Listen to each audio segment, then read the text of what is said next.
I was just interviewing somebody a couple weeks ago who has been working on environmental issues since the 1960s, 1970s in his case. And he said he used to believe that humans couldn't kill everything on the planet, but now he is concerned for the creatures who live at the bottom of the Marianas Trench.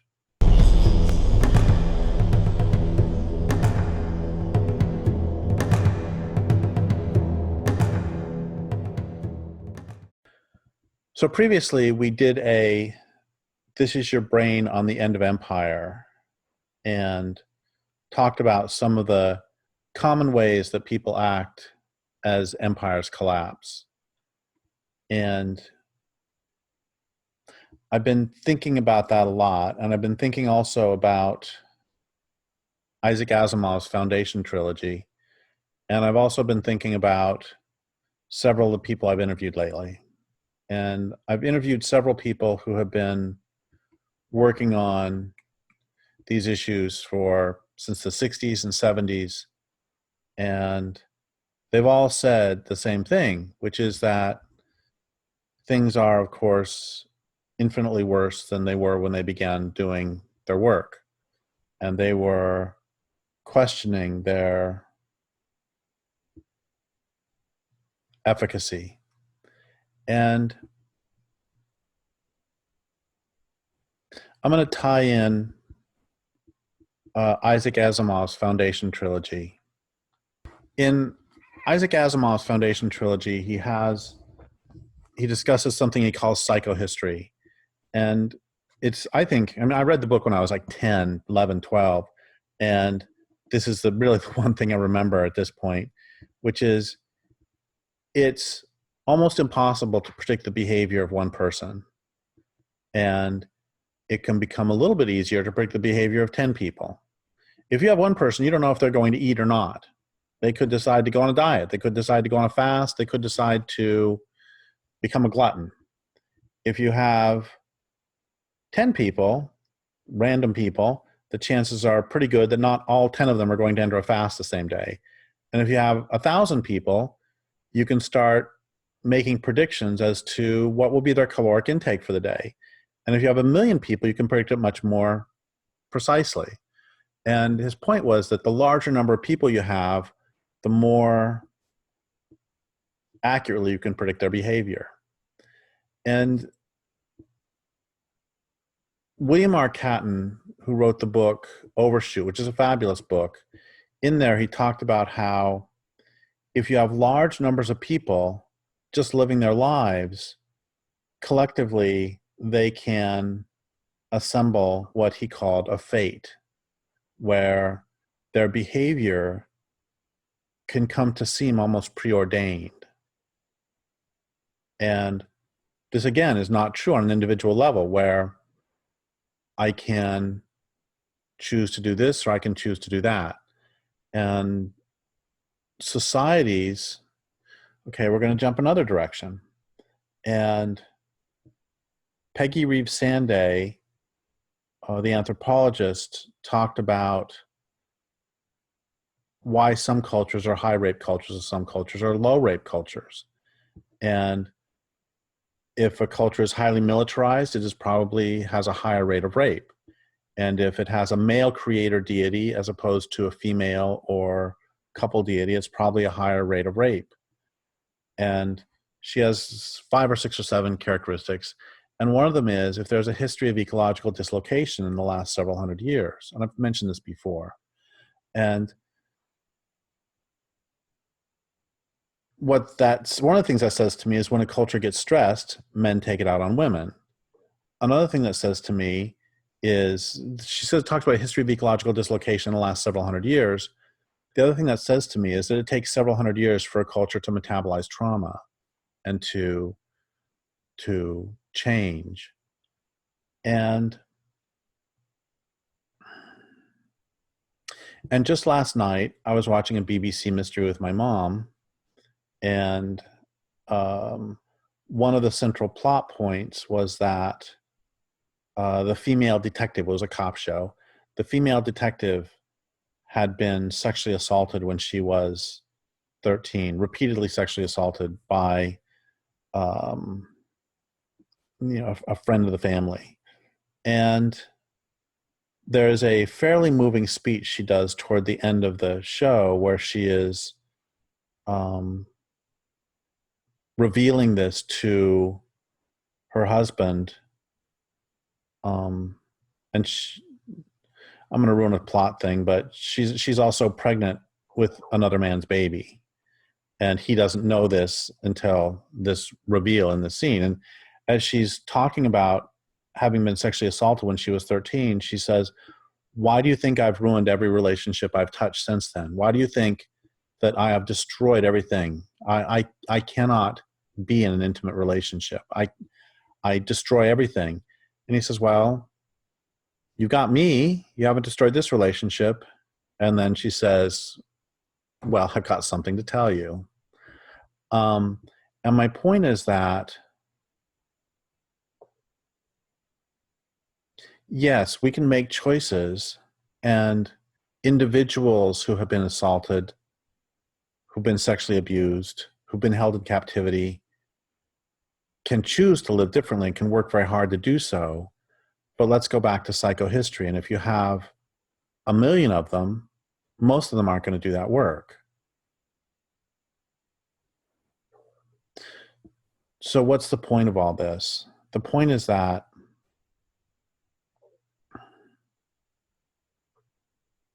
of course I'm not going to quit doing the work I do, but I'm feeling pretty discouraged right now just thinking about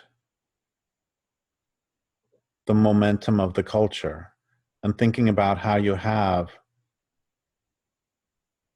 billions of people who have bought into capitalism, or at least a billion, or at least a half a billion of the people in the industrialized nations who have bought into capitalism, who bought into civilization, and who have bought into human supremacism.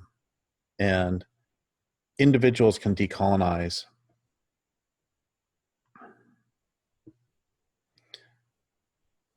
This is why I wrote Endgame, because I don't believe there will be a voluntary transformation to a sane, sustainable way of living. And so my best hope and my allegiance and my loyalty has always been to the natural world and to the Delta smelt, the Marianas Trench, the coho salmon, the Selkirk caribou. And people don't change fast enough for this culture to stop killing the planet. And I mean, look at the response to global warming. For God's sake, the response to global warming is not to deindustrialize, to reforest, to restore prairies, to restore wetlands, to restore mangroves, is to continue with the deforestation, to continue with the destruction of the natural world, and to create more industrial products that are in no way helping even lower emissions. And there's this thing going around Facebook right now that everybody's so excited. A lot of people are so excited because Sweden is incinerating trash, and this is considered green. And I have been around long enough to know that 20 years ago, it was only 20 years ago, that incinerators were recognized for the horrors that they are. And I mean, who thinks it's a good idea to pump oil out of the ground, to make plastic, and then to burn this plastic and to use that energy to, I don't know, run more oil wells? And this is called green these days. And this takes us back again to Endgame, that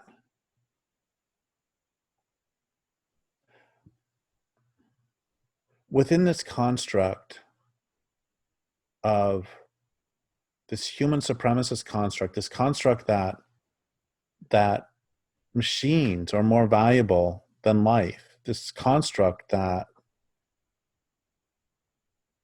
this culture is more important than life on the planet. I mean, there is no hope for significant change, certainly not in the time required, which is why I brought up Peggy Reeves Sanday, that real change takes generations. And the planet doesn't have generations, which is why, I was just interviewing somebody a couple weeks ago who has been working on environmental issues since the 1960s, 1970s in his case. And he said he used to believe that humans couldn't kill everything on the planet, but now he is concerned for the creatures who live at the bottom of the Marianas Trench. And most of the serious environmentalists I know feel the same thing. There is a certain fate that this culture has created. From the beginning, it has been about destroying the world. That's what the biblical story of heaven is about, is the destruction of this earth and the arrival of heaven, which is stasis, because no one ever dies.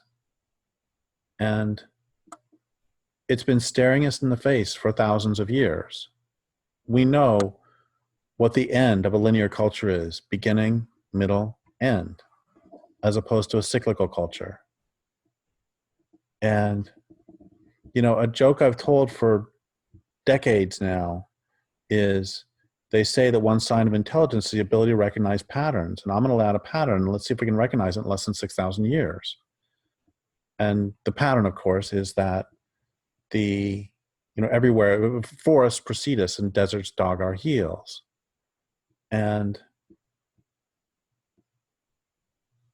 again, it is possible to change. I was just talking to my mom today about how in my 20s, I was too scared to write, and I made a choice. I recognized I had a choice, which was I could go the rest of my life with the best excuse in the world for not being a writer, which is that I was abused and I was too scared to be able to do it. Or I could do what it took to become a writer, and I made that latter choice. But it was really hard work, not just the hard work of becoming a writer, but also a dozen years of therapy to try to change the path I was on. And one day when I was in therapy, my therapist asked me if there was anything I didn't like about him and the way he was handling therapy. And I was like, no, it's all good. And then I turned the question around and I said, is there anything that's made you uncomfortable? And he said, honestly, there was at the beginning. He said, you were working so hard in therapy that I thought you were faking it. And I thought you were doing this just to be the good son, that you were trying to do this so you'd win my approval. And I just looked at him and I said, so wait, are you telling me that most of the people who come to therapy don't really want to change? And he said, that's exactly what I'm telling you. And I said, well, why? And I got off cheap. I was paying him $25 an hour. And I said, why would I pay you $25 an hour and then not do the work? And he said, well, honestly, most people come in because either their work mandates it or their romantic partner says, I'm going to leave you if you don't get therapy.